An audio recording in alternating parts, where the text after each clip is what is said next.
Hello students, welcome to my YouTube channel and welcome to NCERT line by line frame problem series। तो बेटा इस series में last term में हम लोगों ने कंप्लीट किया था मोशन इन ए प्लेन का फर्स्ट सेशन। आज हम लोग स्टार्ट करेंगे उसी का सेकंड सेशन। तो उसका क्वेश्चन नंबर 11 ये रहा आपके सामने। Multiply and division of scalars make sense for, चार ऑप्शन दे रखे हैं, बताना है इनमें से कौन सा करेक्ट होगा। ट्राई करिए।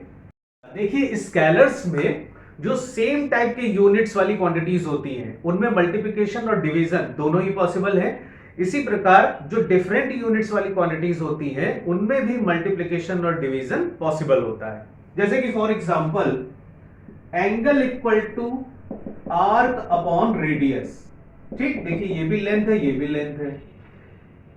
सपोज कर लीजिए यहां पर कोई रेक्टेंगल है, ठीक, जिसकी साइड दे रखी है ए और बी, तो इसका जो एरिया होगा वो ए इंटू बी के इक्वल होगा। ये भी लेंथ, ये भी लेंथ, मल्टीप्लाई हो रहे हैं।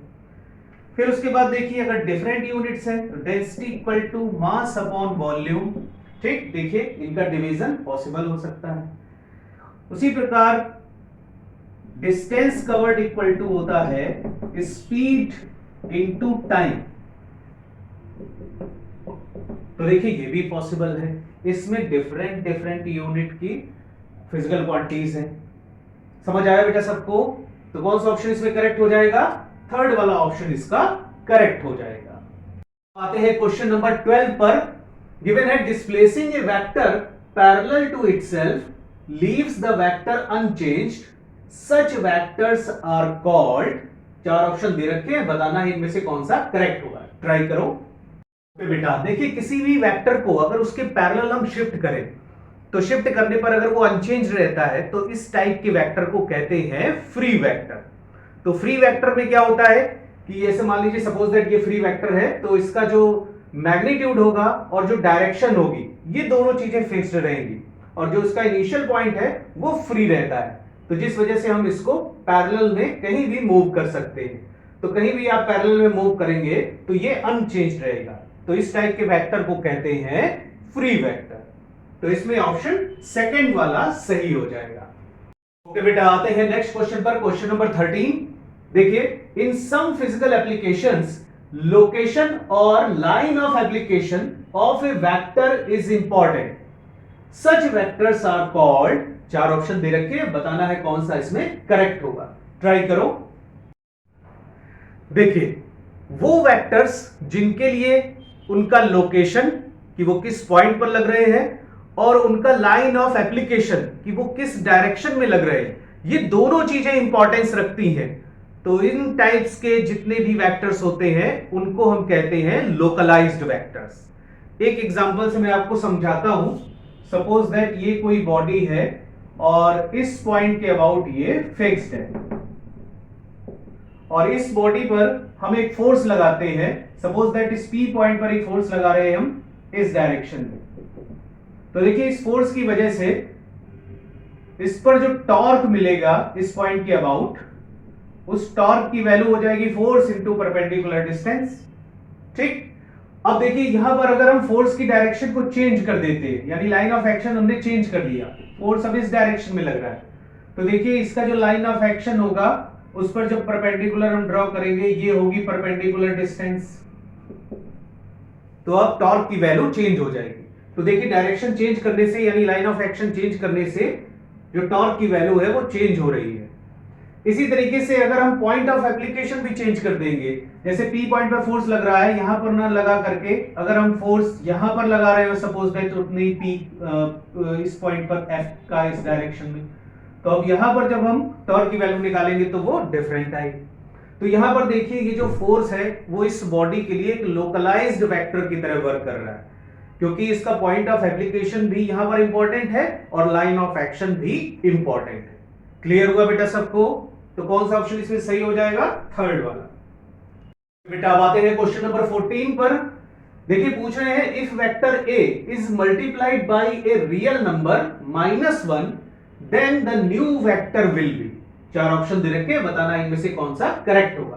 ट्राई करिए। ओके बेटा, आई होप आपने क्वेश्चन को सॉल्व कर लिया होगा। देखिए किसी भी वेक्टर में जब भी किसी रियल नंबर से हम मल्टीप्लाई करते हैं तो नया वेक्टर उस रियल नंबर के अकॉर्डिंग उतने टाइम्स हो जाता है।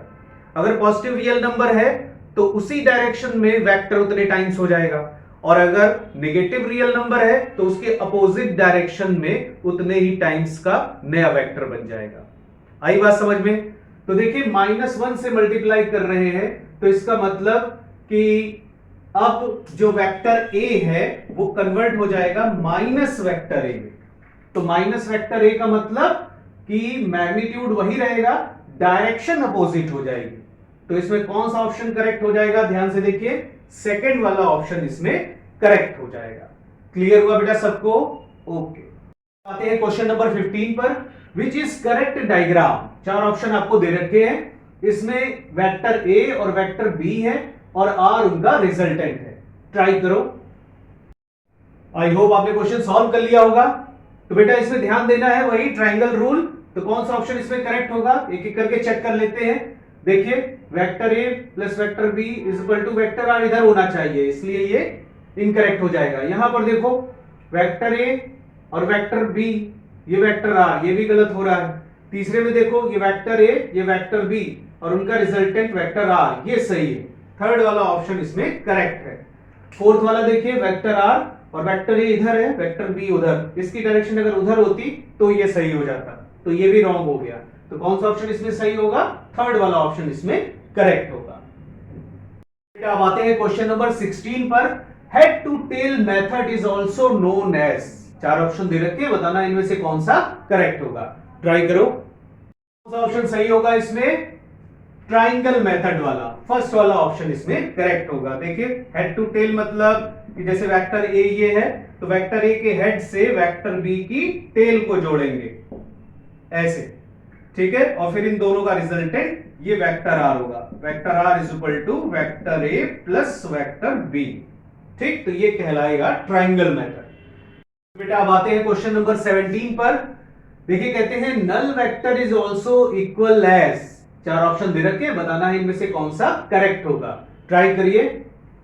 आपने क्वेश्चन को सॉल्व कर लिया होगा। तो देखिए नल वेक्टर, फर्स्ट वाला ऑप्शन दे रखा है यूनिट वेक्टर। यूनिट वेक्टर तो नहीं होता है, जीरो वेक्टर जरूर होता है। नल वेक्टर को ही जीरो वेक्टर भी कहते हैं। थर्ड वाले ऑप्शन में देखिए वेक्टर ए माइनस वेक्टर ए, इसकी वैल्यू भी जीरो वेक्टर के इक्वल आ जाएगी। तो इसका मतलब इसमें सेकंड और थर्ड ये दोनों सही है। फोर्थ वाला ऑप्शन दे रखा है बोथ 2 and 3, तो इसका मतलब कौन सा ऑप्शन सही हो जाएगा?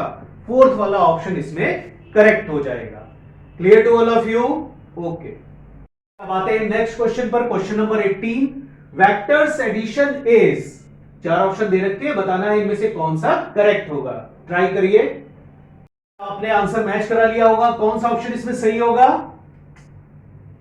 फर्स्ट ऑप्शन देखिए दे रखा है कम्यूटेटिव। तो कम्यूटेटिव होता है addition. Vector A plus B की value vector B plus vector A के इक्वल होगी, सो इट इज कम्यूटेटिव। पहला वाला ऑप्शन इसका करेक्ट होगा। नॉन कम्यूटेटिव हो नहीं सकता, एसोसिएटिव इसमें पॉसिबल नहीं होता है, और बोथ 2 and 3, तो ये सही नहीं होगा। तो कौन सा ऑप्शन सही हो जाएगा? फर्स्ट वाला, वेक्टर्स एडिशन इज कम्यूटेटिव। आते हैं क्वेश्चन नंबर 19 पर, विच इज करेक्ट। 4 ऑप्शन दे रखे, बताना है इनमें कौन सा करेक्ट है। ट्राई करो। तो बेटा आई होप ये क्वेश्चन भी आपने सॉल्व कर लिया होगा। देखिए पहला ऑप्शन दिया है vector A plus zero vector equal to vector A, ये करेक्ट है। सेकंड ऑप्शन देखो lambda times zero vector equal to, यहां जीरो वेक्टर होना चाहिए था, एरो लगना चाहिए था, ठीक, इस वजह से ये गलत हो गया। यहां पर देखो जीरो वेक्टर ए में मल्टीप्लाई हो रहा है तो ये भी जीरो वेक्टर होना चाहिए था, यहां भी गलत हो रहा है। नन ऑफ दिस तो है नहीं, तो फर्स्ट वाला ऑप्शन इसका करेक्ट होगा। बेटा अब आते हैं क्वेश्चन नंबर 20 पर। कहते हैं वेक्टर सब्ट्रैक्शन इज। 4 ऑप्शन दे रखे, बताना है इनमें से कौन सा करेक्ट होगा। ट्राई करो। ओके बेटा, तो वेक्टर सब्ट्रैक्शन जो होता है वो बेटा नॉन कम्यूटेटिव होता है। जैसे vector A minus vector B की value vector B minus vector A के इक्वल नहीं होती। Vector A minus B minus A के इक्वल नहीं होता है, तो ये नॉन कम्यूटेटिव होता है। इसमें सेकंड वाला ऑप्शन करेक्ट हो जाएगा। ओके बेटा, तो ये था हम लोग का आज का सेशन। आई होप ये आपको बहुत पसंद आया होगा। तो पसंद आया हो तो चैनल को लाइक और सब्सक्राइब जरूर कर दीजिएगा, और साथ साथ पढ़ाई करते रहिए और रिवीजन भी करते रहिए। तो बेटा मिलते हैं अब हम लोग नेक्स्ट सेशन पर, तब तक के लिए बेस्ट ऑफ लक।